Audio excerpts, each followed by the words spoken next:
अस्सलाम वालेकुम everyone, this is Arsalan और आप देख रहे हैं कि डीप नॉलेज यूट्यूब चैनल। तो आज की इस वीडियो में हम बात करने वाले हैं what is series, what is data frame, what is the main difference of data frame and series, how to install pandas library. तो ये सारे टॉपिक हम कवर करने वाले हैं अपनी इसी वीडियो में। तो अगर आपने अभी तक हमारे चैनल के डीप नॉलेज को सब्सक्राइब नहीं किया तो सब्सक्राइब कर दें और साथ में बेल आइकन को प्रेस कर दें हमारी लेटेस्ट वीडियो सबसे पहले देखने के लिए। तो अब बात कर लेते हैं what is data frame. A data frame is a two-dimensional labeled data structure with different columns data types. A data frame consists of rows and columns and it can be a collection of multiple series that share the same index. Data frame हमारे पास two dimensional होते हैं और data frame के column different data types के हो सकते हैं। Data frame को रोज एंड कॉलम की हेल्प से बनाया जा सकता है और आप ये भी कह सकते हैं कि अगर आप मल्टीपल सीरीज को मिला दें तो उससे भी आपका डेटा फ्रेम क्रिएट हो सकता है। अब बात करते हैं what is series. A series a one dimensional labeled array. It is similar to a column in a spreadsheet. Each element in a series has a unique label called an index. The index allows for efficient data access and alignment. Series हमारे पास one dimensional array होता है जो कि एक column की तरह ही दिखता है जो हमारी स्प्रेडशीट में होते हैं। सीरीज के हर एलिमेंट को यूनिक बनाने के लिए इंडेक्स असाइन किया जाता है। इंडेक्स हमारे डेटा को एक्सेस करने में काफ़ी हेल्प करता है।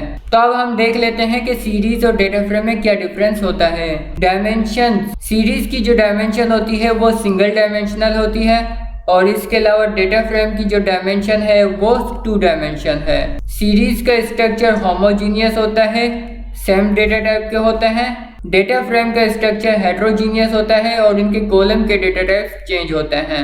सीरीज का डेटा सिंगल कॉलम में डिफाइन किया जाता है, डेटा फ्रेम का डेटा मल्टीपल कॉलम में डिफाइन किया जाता है। सीरीज की इंडेक्सिंग सिंगल इंडेक्स से की जा सकती है और डेटा फ्रेम की इंडेक्सिंग रो एंड कॉलम के इंडेक्स से हो जाती है। तो अब बात कर लेते हैं कि किस तरह से हम पांडास लाइब्रेरी को इंस्टॉल कर सकते हैं अपने पीसी में। तो उसके लिए सबसे पहले आपने प्रेस करना होगा विंडो बटन +R। ऐसा करने से आपके पास एक रन कमांड ओपन हो जाती है। इसके बाद आपने इसमें टाइप कर देना है CMD टाइप करने के बाद आपने इसमें ओके क्लिक कर देना है। ओके पे क्लिक करने के बाद आप देख सकते हैं हमारे पास कुछ इस तरह से एक कमांड प्रॉम्प्ट ओपन हो चुकी है। अब मैं यहाँ पे लिखूँगा पिप इंस्टॉल पांडास। ये कमांड लिखने के बाद आपने एंटर प्रेस कर देना है। तो इस कमांड के थ्रू आपकी पांडास लाइब्रेरी इंस्टॉल हो जाएगी। तो जैसा कि आप यहाँ पे देख सकते हैं हमारी पांडास लाइब्रेरी इंस्टॉल होना स्टार्ट हो चुकी है। ये कुछ वक्त लेगी और आपके पीसी में इंस्टॉल हो जाएगी। तो हमारी पांडास लाइब्रेरी इंस्टॉल हो चुकी है। तो इस तरह से आप अपनी पांडास लाइब्रेरी को इंस्टॉल कर सकते हैं। अब हम अपने जुपिटर नोटबुक को ओपन कर लेते हैं यहाँ पे।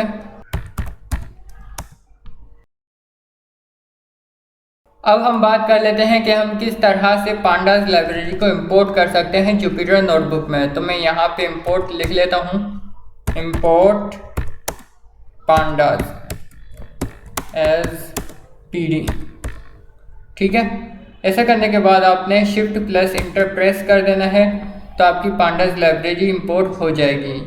अब मैं यहाँ पे एक डिक्शनरी को क्रिएट कर देता हूँ और उसके थ्रू मैं आपको समझाऊंगा कि किस तरह से डेटा फ्रेम को क्रिएट किया जाता है। तो मैंने यहाँ पे एक डिक्शनरी क्रिएट कर दी है। ठीक है, तो मैं डेटा को हटा के DIC कर लेता हूँ ताकि ईजी हो समझने में। इसके बाद मैं अगेन Shift+Enter प्रेस कर देता हूँ तो यह हमारी डिक्शनरी भी क्रिएट हो चुकी है। अब बात करते हैं कि हम किस तरह से डेटा फ्रेम को क्रिएट कर सकते हैं। डेटा फ्रेम को क्रिएट करने के लिए आपने यहाँ पे लिखना होगा df इक्वल टू, अब df हमारे पास एक वेरिएबल है। ठीक है, अब इसके बाद आपने यहाँ पे लिखना है pd डॉट टैब दबाओगे तो आपको सजेशन मिल जाएंगी डेटा फ्रेम। तो अब इस डेटा फ्रेम के अंदर हमें एक आर्गुमेंट पास करना होगा। तो मैं यहाँ पे पास कर देता हूँ DIC। तो डिक्शनरी को हमने कन्वर्ट कर देना है डेटा फ्रेम में। ठीक है, और मैंने Shift+Enter प्रेस किया। इसके बाद हम एक नेक्स्ट सेल में आ चुके हैं। अब मैं यहाँ पे DF को प्रिंट कर देता हूँ। तो आप यहाँ पे देख सकते हैं हमारे पास डेटा फ्रेम क्रिएट हो चुका है। हम टाइप भी देख लेते हैं DF की क्या टाइप है। तो आप यहाँ पे देख सकते हैं हमारे पास जो डीएफ की टाइप है वो है डेटा फ्रेम।